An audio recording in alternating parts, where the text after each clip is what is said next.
Hi, Martin here.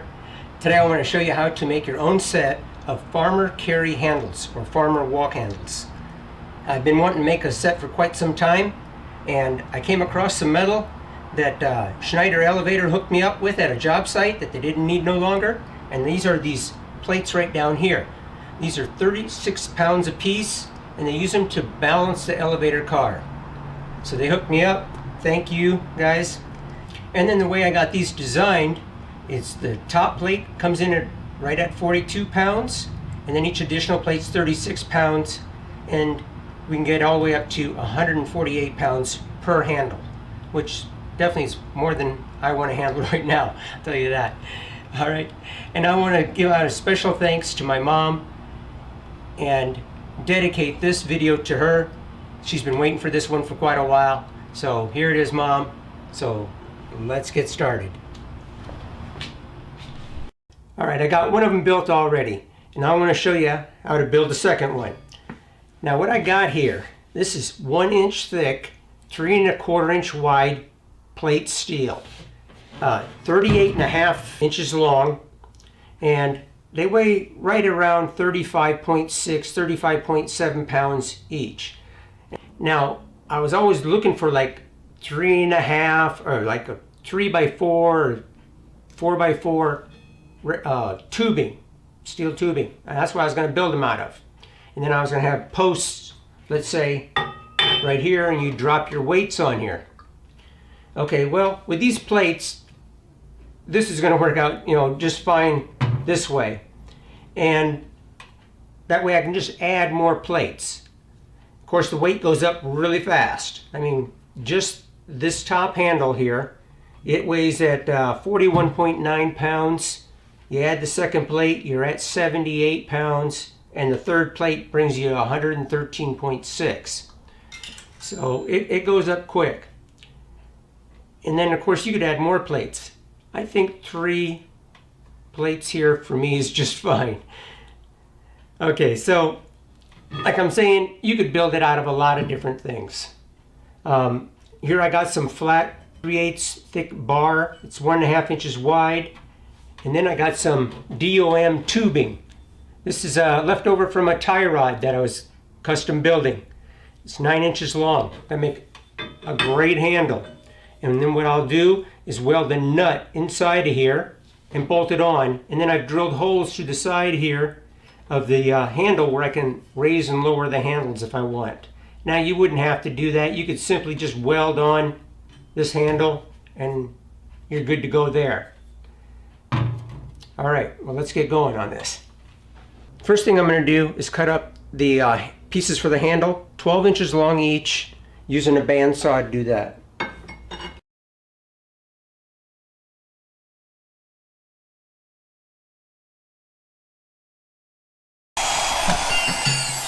All right, with both pieces cut, I got them clamped in here in the vise, and I'm just going to shape the top of them, round them off a little bit, and make sure they're the exact same length.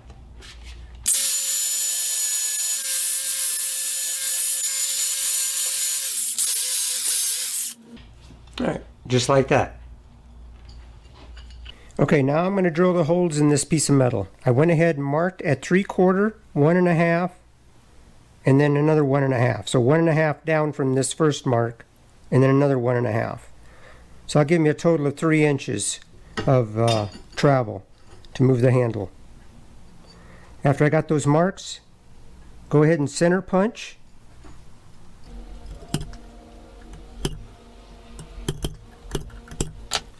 Now let's go drill this out. I always drill a pilot hole first, and then we drill it out to 9/16, because that's the size of the hardware we're using.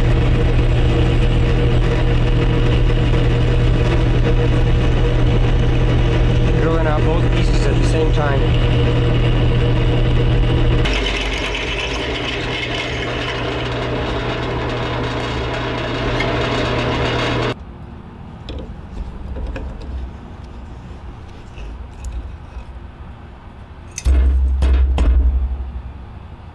All right.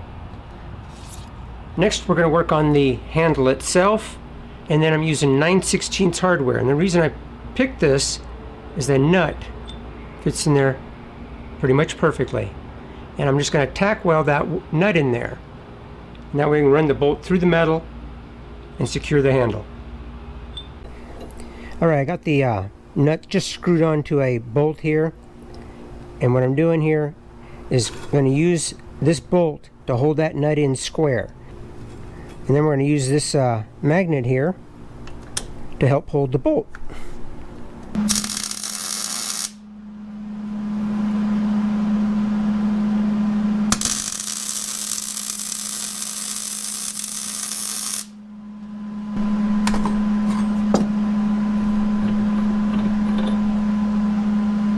Alright, after getting that welded in, then all you got to do is just grind it flat to this surface right here. Alright, I can go ahead and bolt the handle together just like that. That's what we end up with. Looking good. Alright, this is going to be our top plate right here.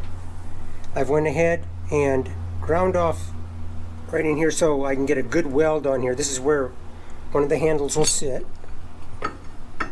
Like that. And first thing you got to do is find the center. So I got that, and then mark off the width of the handle from the center location. So I got that done. Then we're going to drill a hole through here, and this is how we're going to fasten one plate to the next plate. So the bottom plate will always have threads in it, and the top plate will just simply have a hole through it, and they'll line up, of course, with the threaded hole. So what I did there is I took a quick square, put it right here at the very end of the plate, scribed a line across, and then flipped it over here to the other side and did the exact same thing. Then find the center of the metal and then punch a hole there with a center punch.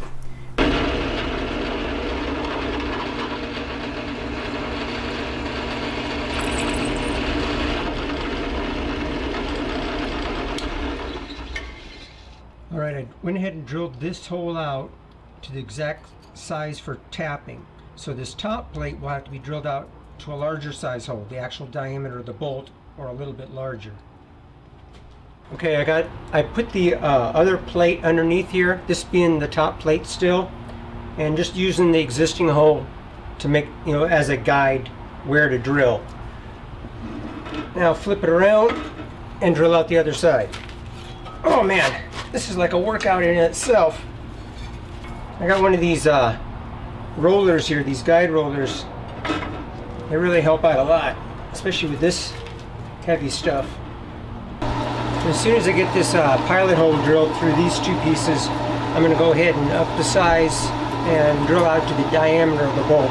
Actually, probably just a couple size drill bits bigger than that.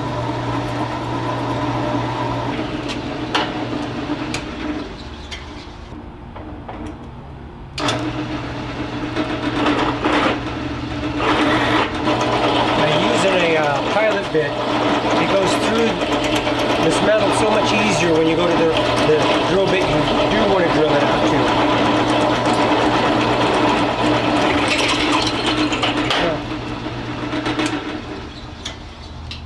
Okay, we're going to go ahead and get the two holes tapped to the correct size. I'm using metric bolts. These are a 10 millimeter with a 1.5 pitch. Just some bolts that I had laying around, and that's why I'm using that size. Of course, I got the appropriate tap here. Apply a small amount of oil. Make sure you get that tap in there straight. And then every so often you want to back that up. And that kind of cleans that up. That cuts off those that excess metal and makes it a whole lot easier to tap.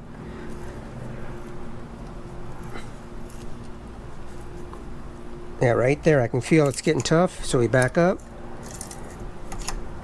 and go forward again. See, and then it goes fine after that. All right, making it through.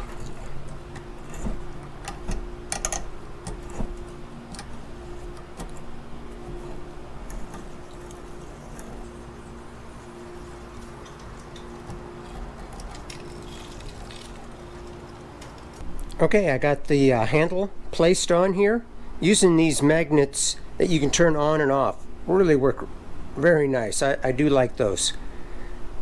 Now, with that line that I got scribed going across here, and that is the inside of this piece of metal. In other words, the handle width going right across here. Then I scribed a line down the center of the flat bar and the center of this plate, and then line those up, so that way this bar is in the center of the flat plate. And then by using a quick square and laying that against our plate here, I can ensure that this bar is square to the plate.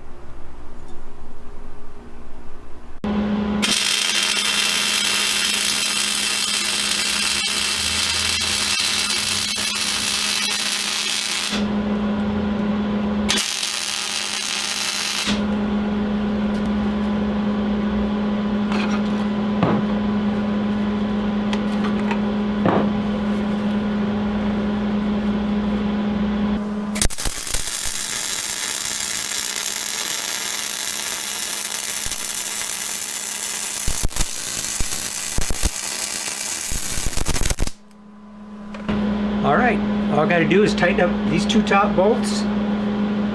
This thing is done. It's time to, well, start working out.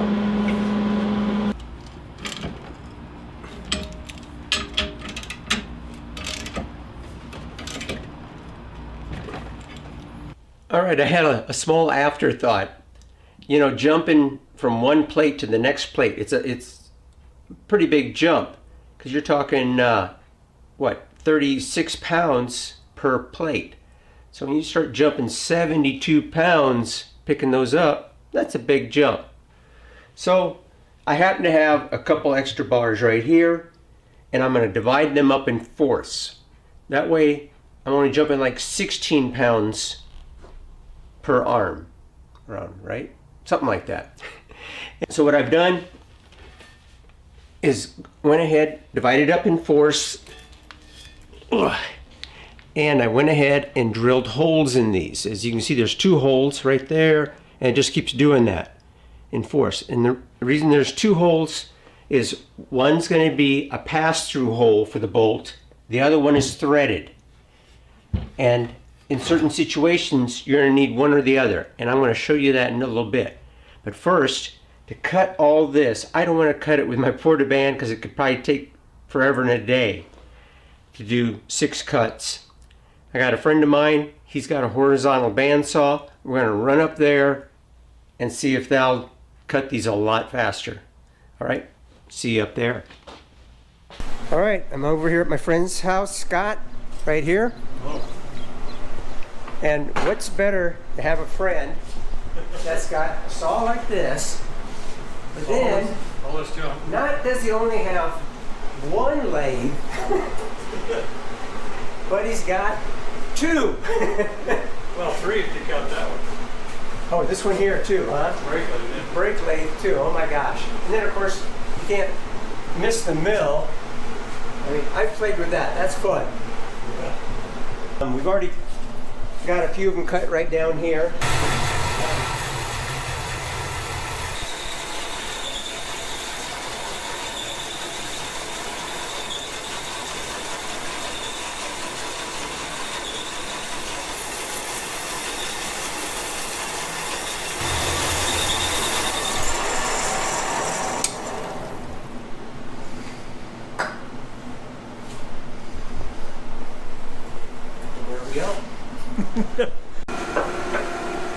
Here's Scott taking all the plates over to his disc sander, knocking all the sharp corners down and the sharp edges.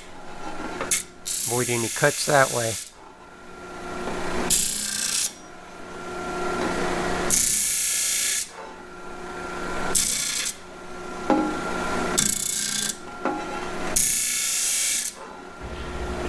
All right, back home again. And thanks, Scott, for all the help. I really appreciate that. Now we got them all cut out. Now I'm going to show you where these come in really handy. So I got this setup with 2 plates on here, and that's right at 78 pounds. Now what you can do is take the longer bolts, and you can do this 2 ways. You could add the 1 plate to them on each side, of course, keep it balanced. There it is. Alright, you got that set up right there. That brings it to 95 pounds, just barely over 95. Now these weigh in 8 pounds 12 ounces. That's the heaviest ones, down to 8 pounds 9 ounces. So they vary, 4 ounces. No big deal. So right there you got a 95 pounder instead of the 113. It makes a little bit of a difference there. You don't have that 3 plate jump in weight. Now another way you could do it. Now that's why I had the pass-through hole. It's got that hole there. You just pass the bolt right through. Now, what if you wanted to do this 42-pound plate, but you didn't want to go to 78 pounds of the 2 plates, and you just wanted something in between? Well, now, since the main plate here is a pass-through, you need to be able to bolt these on.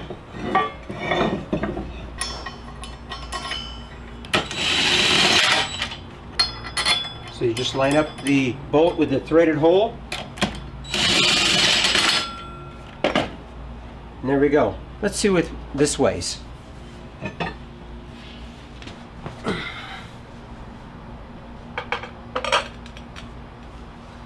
Just below 60 pounds, 59.6 pounds. That's a nice weight, 60 pounds. Alright, well there you have it. I'm really pleased the way they turned out. And if you enjoyed this video, please give me a thumbs up. It helps out the channel immensely. And I want to give a special thanks to Schneider Elevator for supplying those heavy plates. Got EPI Welding supplied some of the flat steel. And thank my mom again. Here's that video for you, Mom. Thanks, Scott, for helping me out cut those plates up. That helped out a lot. And if you never subscribed to me before, please hit the subscribe button right down there and that little bell symbol right next to it, and that way you get notifications of my next release. And if you're an Amazon shopper, please check the links down below where you'll find tools and products that we used in the video, and you can do your Amazon shopping through those links, and that way the channel earns a small commission. I really appreciate that. Alright, thanks again for watching, and we will see you on the next one.